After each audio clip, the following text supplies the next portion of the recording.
שוב את מדממת ושוב יש כאבים, כי חודש נוסף לא קלטת זרעונים. אם היית בהיריון זה היה נחסך ממך, את לא מתרבית, אז זהו עונשך. וסת וסת וסת וסת וסת וסת וסת וסת וסת וסת וסת וסת וסת וסת וסת וסת. כשתהי זקנה הכאב הזה יפסיק, עד אז הסיוט ימשיך וגם יציק. ישנה גם האופציה להחדיר מסור חשמלי, אבל זה יכאב יותר, אז חבל שתנסי.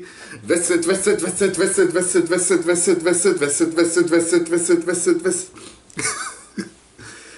איזה כיף לטרנסיות,